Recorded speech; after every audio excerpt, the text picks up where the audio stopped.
참 좋으신 하나님께서 우리와 여전히 함께 하십니다. 주님의 은총이 예배 가운데 함께한 우리 모두와 함께 하기를 기도합니다.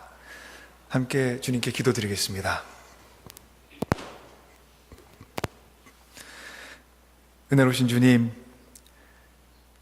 주님의 보살핌 속에서 우리의 생명이, 우리의 삶이 지난 시간의 삶들을 살아왔습니다. 긴 그다림 끝에 새싹이 움트는 봄을 맞이했었고, 생명의 푸른 꿈을 키우며 여름을 살아왔으며, 오곡백과 풍성한 추수의 계절을 맞이하며 특별히 지난 주간은 추수감사절의 기쁨을 한껏 나누었습니다. 잎을 떨어뜨리며 겨울을 맞이하는 나무를 보며 이제 다시 겨울이라는 우리에게 인생을 가르치는 스승을 맞이해야 하는 시간을 저희가 깨닫습니다. 시작에는 늘 끝이 있고 끝은 다시 시작과 맞닿아 있음을 전하는 겨울에 들어서며 우리 모두 겨울의 가르침에 귀를 기울이며 살아가게 하옵소서. 겸허함을 가르치고 인내를 가르치고 받아들임과 기다림과 함께 살아감의 의미를 가르치는 겨울의 음성에 귀를 기울이며 삶이 깊어지고 마음이 깊어지는 은혜 우리가 모두 만나게 하옵소서. 주님의 말씀을 마주하며 겨울에 들어선 우리 인생길에 빛을 찾고자 합니다. 주님의 말씀이 우리 마음에 깊이 스며들게 하셔서 꿈꾸는 모든 것이 늘 주님의 뜻을 벗어나지 않게 하옵소서. 예수 그리스도 이름으로 주님께 기도드립니다. 아멘.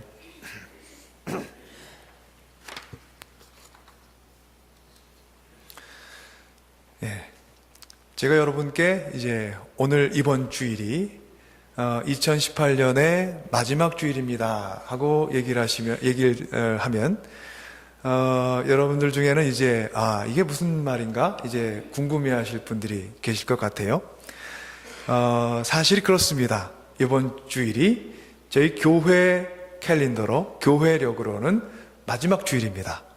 그리고 대강절이 시작하는 다음 주 12월 첫 주 저희가 새해로 맞이하는 저희 신앙인들에게는 달력이 둘인 셈이죠. 세상의 달력 그리고 교회력.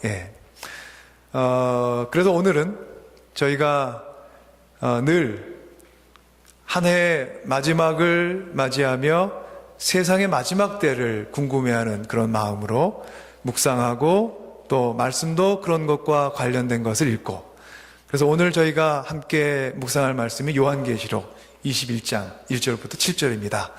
그리고 저희에게 다음 주에는 새로운 한 해가 주어지는 거죠. 새해를 맞이하는 마음으로 저희가 다음 주에는 여러분들께 2019년 새로운 달력을 만들어 드릴 계획입니다.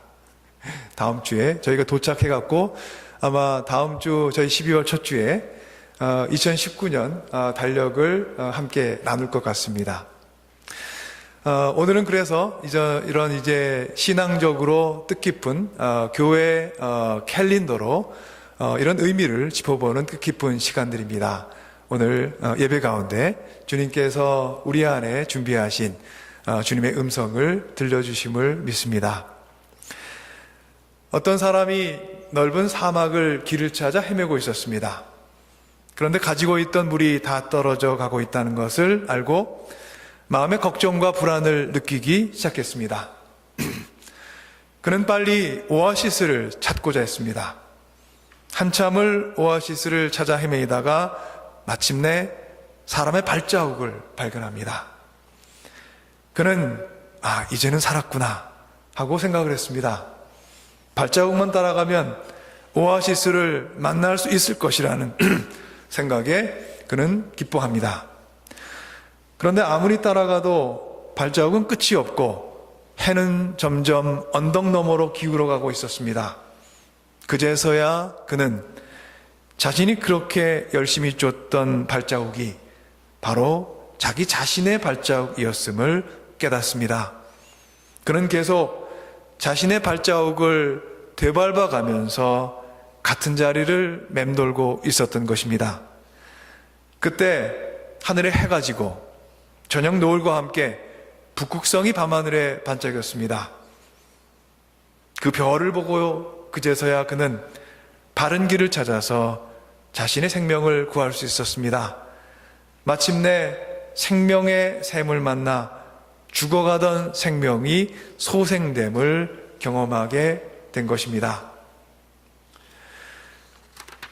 우리 인생이 자칫 빠지기 쉬운 어떤 함정을 얘기해주는 그런 이야기 같습니다.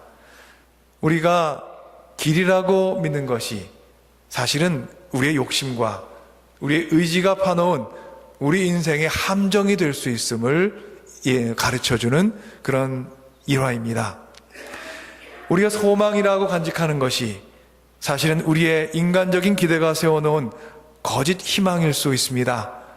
우리가 꿈이라고 믿고 고백하고 쫓고 있는 것이 우리 인생의 참된 행복을 가져다 주지 못할 수도 있습니다. 하지만 우리는 그런 허망한 인생을 살기 위해 이 땅에 보내진 혹은 던져진 존재가 아닙니다. 우리는 우리의 욕심을 채우기 위해 사는 사람들이 아니라 하나님의 기대와 하나님의 꿈이 우리 인생 가운데 실현되기를 늘 꿈꾸며 살아가는 하나님의 사람들입니다. 그래서 우리는 우리 자신이 만든 발자국을 맴돌고 살지 말고 우리 인생의 저 하늘에 비추어 주시는 꿈과 소망을 바로 보며 길을 찾아야 합니다. 여러분 인생은 길을 찾는 인생입니까? 아니면 걸어간 발자국을 반복해서 걷고 있는 그런 인생입니까? 한 해를 보내고 있는 이때 그리스도를 따르고자 하는 우리 마음 안에 반드시 던져야 하는 중요한 질문 중 하나입니다. 우리 모두 바쁜 인생을 열심히 채찍질하면서 살아가고 있습니다. 일터와 직장 생활에서 바쁘고 가사 일에 늘 바쁘고 아이를 키우느라 바쁘고 학업과 우리 미래 진로를 향한 노력으로 바쁩니다. 그런데 우리 인생의 성공과 성취를 향한 이 바쁜 걸음이 사실은 우리의 지난 세월 수없이 되밟아왔던 우리 자신의 발자국에 지나지 않는다는 것을 깨닫게 될 때 우리는 낙담에 빠지고 허탈감을 느끼게 될 것입니다. 우리가 길이라 여겼던 것이 사실은 내 바람이 파놓은 신기루였다는 것을 알게 되었을 때 우리는 낙심할 것입니다. 하지만 우리의 인생은 바로 그곳에서 진정으로 시작됩니다. 우리의 의지와 욕심으로 길을 찾으려던 우리 인생의 낮이 저물었을 때 우리는 하늘을 바라보아야 합니다. 우리 인생에 드리워진 밤하늘에 빛나고 있는 하나님의 빛을 바라볼 수 있어야 합니다. 땅 위에 난 발걸음을 찾던 시선으로 하늘을 바라보게 될 때 우리는 어두운 밤하늘에 빛나고 있는 하나님의 약속, 복된 하나님의 말씀을 발견하게 될 것입니다. 오늘 우리에게 허락된 하나님의 말씀에서 우리는 사도 요한의 눈으로 확인된 밤하늘에 빛나는 하나님의 약속을, 언약을 보게 되었습니다. 사도 요한이 우리에게 이렇게 증거합니다. 그때 나는 보좌에서 큰 음성이 흘러나오는 것을 들었습니다. 보아라, 하나님의 집이 사람들 가운데 있다. 하나님이 그들과 함께 계실 것이요 그들은 하나님의 백성이 될 것이다. 하나님이 친히 그들과 함께 계시고 그들의 눈에서 모든 눈물을 닦아주실 것이니 다시는 죽음이 없고 슬픔도 울부짖음도 고통도 없을 것이다. 이전 것들이 다 사라져 버렸기 때문이다. 이 은혜의 말씀을 우리의 인생의 어두워진 밤하늘에서 보게 될 때 하나님께서 주시는 위로와 소망이 우리의 눈을 밝게 해줄 것을 믿습니다. 우리 인생길에서 우리가 때로 낙담하고 좌절하는 것은 우리 인생에 다만 어둠이 내렸기 때문이 아닙니다. 어둠에서야말로 우리는 진정 하늘을 향해 우리의 눈길을 돌릴 수 있습니다. 어둠에서야 비로소 우리는 우리 발밑을 보던 시선을 들어 올려 하늘을 바라볼 수 있습니다. 우리가 어둠 속에서 낙담하는 것은 하늘에 새겨진 주님의 말씀의 빛을 보려 하지 않고 여전히 발밑만을 쳐다보며 앞에 난 발자국 속에서 길을 찾고자 하기 때문입니다. 여러분 인생에 혹시 어둠이 내렸습니까? 고개를 들어 하늘을 보시기 바랍니다. 그 하늘을 비추는 하나님의 말씀을 발견하시기 바랍니다.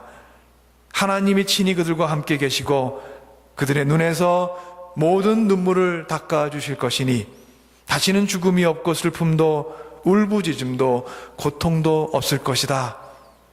이 말씀을 기록하는 사도 요한, 그는 지금 반모섬에 있습니다. 1장 9절에 보면 사도 요한이 지금 왜 반모섬에 있게 되었는지를 알 수가 있습니다. 이렇게 기록되어 있습니다. 예수 안에서 여러분의 형제여 예수 안에서 환난과 그 나라와 인내의 여러분과 함께 더불어 동참한 사람인 나 요한은 하나님의 말씀과 예수에 대한 증언 때문에 반모라는 섬에 갇혀 있게 되었습니다. 반모섬은 당시 로마의 통치 아래 수많은 정치범들이 수용되었던 유배지입니다. 요한은 지금 반모섬에서 복음을 전하다가 반모섬에 지금 유배되어 있습니다. 그의 인생에 밤이 찾아온 것입니다.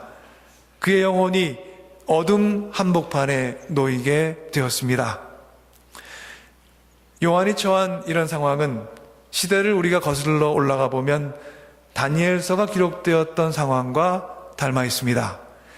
기원전 200년 전, 200년경, 예수님께서 오시기 200년 전, 유대사회는 어둡고 암울한 시대를 맞고 있었습니다.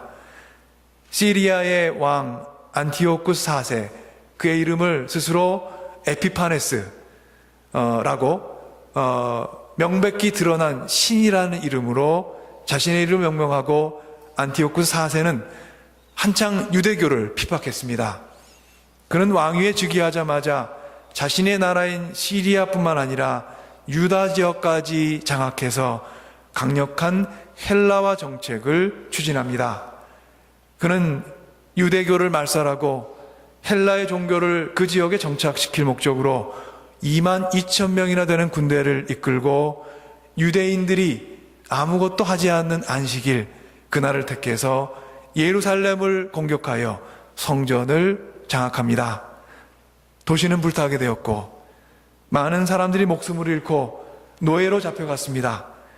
율법을 준수하는 것이 금지되었고 제사를 드릴 수 있는 길이 막혔고 율법서는 불태워졌으며 성전 제단에서 유대 종교에서 부정시하는 제물이 드려졌고 유대인들에게는 돼지고기를 먹게 하고 만약 그것을 어길 경우에는 그들을 벌했습니다. 성전에 제우스 신상이 세워졌습니다. 번제단에도 돼지고기가 바쳐졌습니다. 바벨론 포로기를 시대적 배경으로 삼고 있는 다니엘서는 실제로는 바로 이 안티오쿠스 4세 에피파네스 때 행해졌던 이 모욕적이고 끔찍한 박해 사건을 그 배경으로 하고 있습니다. 이렇게 암울하고 어두운 시대를 살아가는 이들에게 희망은 어디에 놓여 있을까요? 지난 여름 어느 수요일에 수요 예배 시간에 저희 정유상 목사님이 다니엘서 3장 13절로부터 29절 여기에 나오는 다니엘과 그 세 친구 이야기를 갖고 말씀을 전한 적이 있습니다. 저희들이 기억하는 자주 알려진 그런 말씀입니다. 세 친구가 풀무불에 던져졌던 이야기입니다. 맹렬히 타오르는 불길 속에 던져지게 된 그들이 인생의 위기 속에서 어떻게 믿음을 지키며 죽음의 위기에서 일어설 수 있었는지에 대한 설교였습니다. 어둠이 내려앉은 시대를 살아가는 믿음의 사람들이 어디에 시선을 두고 살아야 할지를 전한 그 설교의 시작이 제게 인상적이었습니다. 이런 질문으로 시작됐던 것 같아요. 여러분, 밤이라야 더 잘 보이는 것들이 있나요? 예. 있죠. 예. 그날 저녁 정 목사님의 설교가 제게 그걸 다시 한번 기억하게 확인시켜 주었습니다. 낮에는 감추어져 있는데 오히려 밤이 우리에게 보여주는 것들이 있지 않습니까? 밤하늘이 보여주는 밤의 세계가, 그 하늘이 그렇습니다. 밤하늘을 수놓은 별빛, 그리고 달빛은 낮에는 감추어져 있던 밤이 우리에게 보여주는 세상입니다.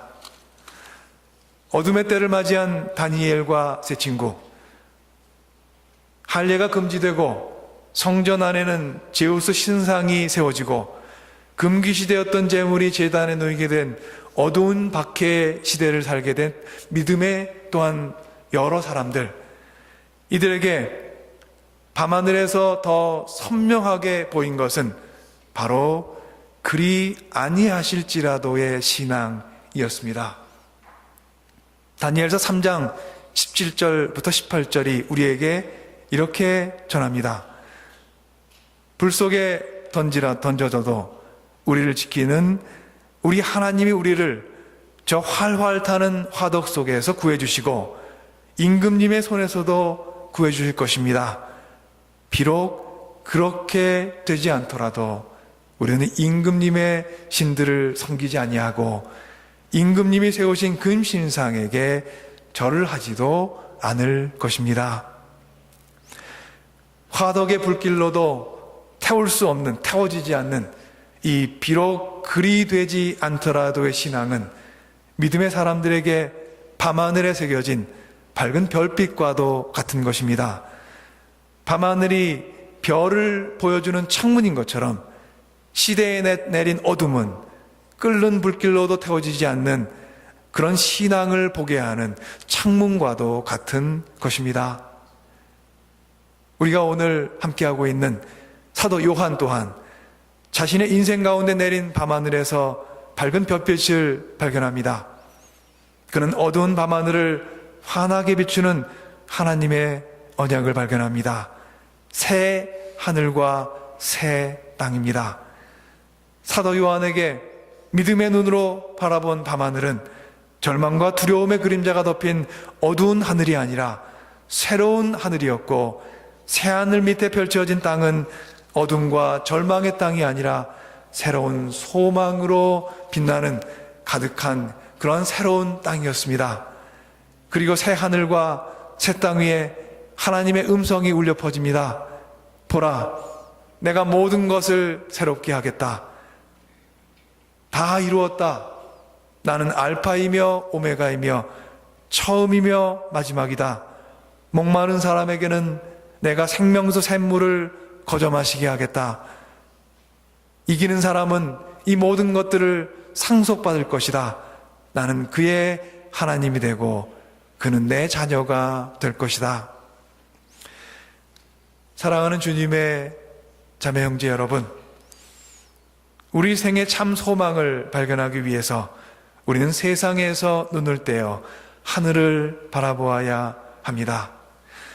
초대교회 교인들은 그들 자신을 세상 안에 있으나 세상에 속하지 않은 사람으로 스스로를 이해했습니다. 우리는 땅 위에서 길을 찾고 있습니다. 하지만 우리가 찾는 길은 땅 위에만 있는 것이 아니라 하늘 위에 새겨져 있습니다. 땅 위에서 찾는 길은 우리를 땅 위에 늘 머무르게 합니다. 우리의 생은 이 땅의 수많은 산과 언덕과 강과 바다를 건너 한 줌 흙이 되고 말 것입니다. 그런데도 우리는 땅 위에 새겨진 우리 자신의 발걸음을 참된 행복을 향한 최종의 걸음인 양 열심히 쫓고 살아가고 있습니다.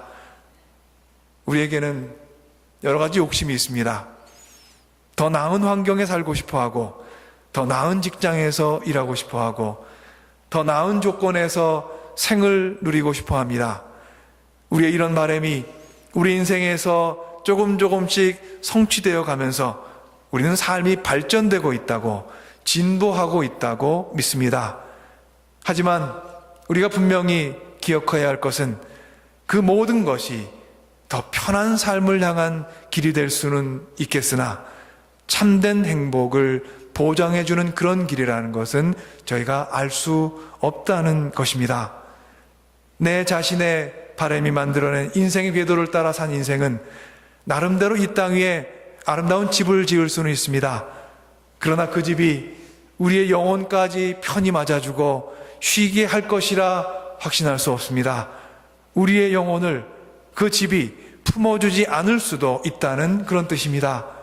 우리의 육신이 편안함을 누리게 되면 누릴수록 우리는 유한한 육신의 생명이 우리가 가지는 그런 한계로 인해서 불안해하며 오히려 염려하고 두려워하게 됩니다. 사랑하는 주님의 자매 형제 여러분, 땅이 아닌 하늘에서 길을 찾는 우리 모두가 되기를 간절히 소망합니다. 하늘에 난 길을 따라가는 사람은 하나님의 궤도를 따라 인생을 살아가는 사람입니다. 하나님의 궤도를 따라 사는 사람은 이 땅에서 딛는 한 걸음 한 걸음이 주님의 계획 안에 있음을 확신하는 믿음이 있습니다. 그리고 천국에 대한 강한 소망으로 현재 있는 일로 흔들리지 않습니다. 흔들리더라도 바로 균형을 잡고 하나님의 소망을 찾아 길을 다시 떠나게 됩니다. 땅 위로 올바로 걷기 위해서 우리는 하늘을 늘 바라보아야 합니다. 멀리 바라볼수록 우리의 발걸음이 곧은 법입니다. C.S. 루이스가, 우리가 잘 알고 있는 기독교 작가인 그가 이런 말을 우리에게 남겼습니다. 현세에서 가장 힘과 용기를 가진 사람은 저 세상에 대한 확실한 소망이 있는 사람이다. 여러분의 지금이 그 방향을 잃고 여기저기 헤매고 있습니까? 여러분의 지금이 힘겹고 지치고 아프고 괴로우십니까? 여러분에게 주어진 하루하루가 기쁨과 은혜가 아닌 낙담과 허무와 좌절로 여겨지십니까? 고개를 들어 여러분 인생에 밤을 수놓은 아름다운 천국의 소망을 바라보시기를 축원합니다. 그 새하늘과 새 땅에서 우리의 눈물을 친히 닦아주실 주님을 만나시기 또한 주님의 이름으로 간절히 축복합니다.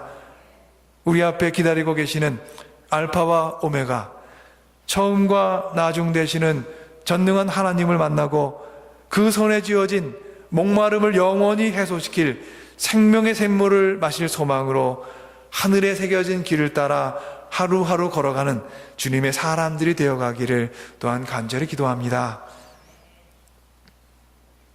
종교개혁자 존 캘빈은 그의 생의 마지막 날 오직 하나님의 말씀 한 구절에 의지하고 하나님의 품으로 떠났습니다. 이 구절입니다. 현재 우리가 겪고 있는 고난은 장차 우리에게 나타날 영광에 견주면 아무것도 아니라고 나는 생각합니다. 로마서 8장 18절의 이 말씀, 칼빈은 사도 바울의 이 고백을 25번 외우면서 이 말씀에 의지하고 하나님 품에 안겼습니다. 죽음도 침범할 수 없는 그런 소망을 여러분께서는 갖고 계십니까? 죽음의 불길로도 태워 없앨 수 없는 살아있는 소망을 여러분은 누리며 살아가고 있습니까? 밤하늘을 별을 보는 창문으로 삼아 하늘에 새겨진 길을 따라 살았던 사도 바울이 우리에게 이렇게 얘기합니다. 나는 확신합니다. 죽음도 삶도 천사들도 권세자들도 현재일도 장래일도 능력도 높음도 깊음도 그 밖에 어떤 피조물도 우리를 우리 주 예수 그리스도 안에 있는 하나님의 사랑에서 끊을 수 없습니다. 세상에 어떤 위협에도 끊어지지 않는 참된 소망을 간직한 우리들은 참으로 복된 인생을 살아가고 있는 주님의 사람들입니다. 하늘에 새겨진 이 길을 따라 그 축복을 소유하며 살아가시는 주님의 사람들 되시기를 주님의 이름으로 다시 한번 간절히 축복합니다. 함께 기도드리겠습니다.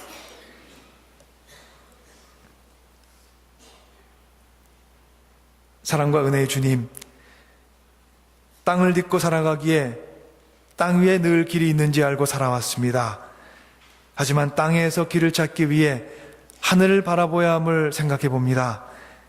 밤하늘에 펼쳐진 별빛처럼 우리 생위에 펼쳐진 주님의 빛과 하늘의 길을 늘 바라보며 땅을 걷고 있으나 늘 하늘의 소망을 두며 우리 모두 살아가게 하옵소서. 넓은 하늘을 보며 우리 마음도 넓어지게 하셔서 나라는 좁은 울타리에 늘 갇혀 살기 쉬운 우리의 인생길, 우리와 이웃이라는 넓은 세상과 늘 만나 소통하며 주님의 뜻 쫓으며 살아가게 하옵소서. 예수 그리스도 이름으로 주님께 기도 올리옵나이다. 아멘.